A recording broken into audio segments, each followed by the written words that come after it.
Assalamualaikum warahmatullahi wabarakatuh. Perkenalkan, saya Sinta dengan NIK 21108040111 dari program studi akuntansi syariah Klasik akan menyampaikan materi mengenai hak dan akad ijarah. Adapun tujuannya adalah untuk memenuhi tugas ujian akhir semester mata kuliah fikih muamalah dengan dosen pengampu Bapak Ibu Sayuti.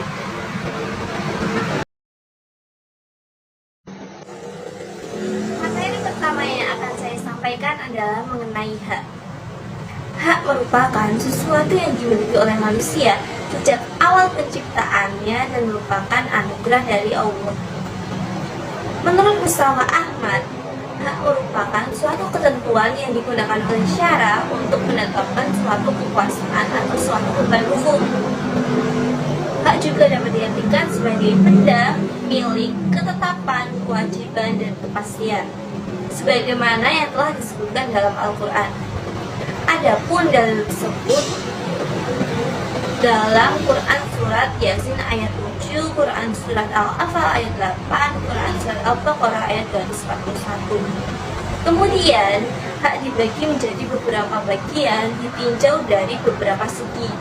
Yang pertama, ditinjau dari manfaatnya. Di antaranya hak Allah, yaitu suatu kemanfaatan yang umum, menyeluruh, dan tidak secara khusus.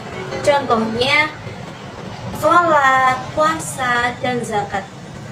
Hak manusia yaitu suatu kemaslahatan atau kekuasaan yang dimaksudkan untuk kepentingan pemiliknya. Contohnya hak untuk menikmati fasilitas umum dan hak hidup. Hak bersama yaitu penggabungan antara hak Allah dan hak manusia. Yang kedua, hak ditinjau dari pengukuran hak, yaitu hak yang dapat digugurkan. Contohnya, hak waris seseorang dapat digugurkan karena budak dan pembunuhan. Yang tidak dapat digugurkan, contohnya hak menjadi seorang ibu bagi seorang wanita. Yang ketiga, ditinjau dari segi implikasi kewarisan.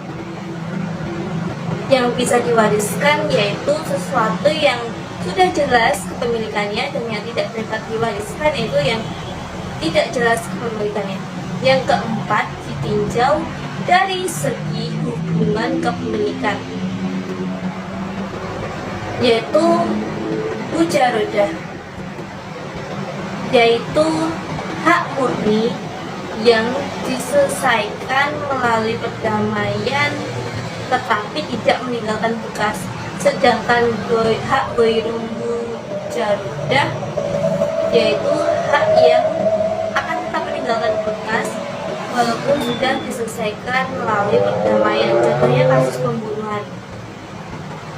Dan hak yang terakhir ditinjau dari segi hubungan kebendaan, yaitu hak maliyah,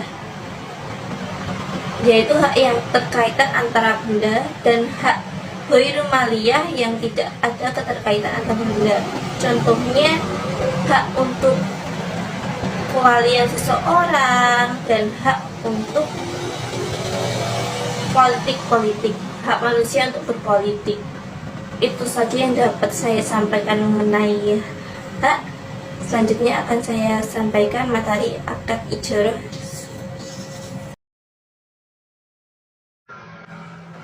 Materi kedua yang akan saya sampaikan adalah mengenai akad ijarah. Akad ijarah memiliki dua kunci, yaitu barang benda atau jasa pekerjaan. Yang kedua bisa jasa pekerjaan karena berimplikasi kepada ujrah atau gaji. Dalam barang itu disebut sewa menyewa, yaitu ada yang menyewa barangnya kemudian diambil manfaatnya. Tetapi pada waktu yang telah ditentukan, barang tersebut harus dikembalikan kepada pemiliknya. Karena pada akad ini tidak untuk dimiliki tetapi untuk diambil manfaatnya. Sesuatu yang diambil manfaatnya boleh jadi manfaat dari barang itu atau jasa orang yang memiliki keterampilan atau skill tertentu.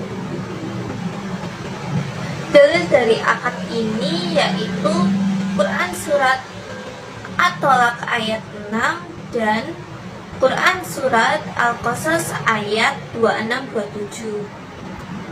Rukun dari akad ijarah ini ada 3, diantaranya akid, yaitu mukjir dan mustakjir. Yang kedua sigot, yaitu ijab dan qabul, dan yang terakhir ujur. Adapun contoh dari akad ini, misalnya sekolah saya mengadakan sepeda gembira untuk merayakan hari jadi sekolah. Maka dari itu saya menyewa sepeda di rental sepeda karena saya tidak memiliki barang tersebut. Kemudian pada waktu yang telah ditentukan atau masa sewanya habis, saya harus mengembalikan barang tersebut kepada pemiliknya. Maka dari itu ini disebut akad ijarah karena saya telah mengambil manfaat dari barang yang telah saya sewa.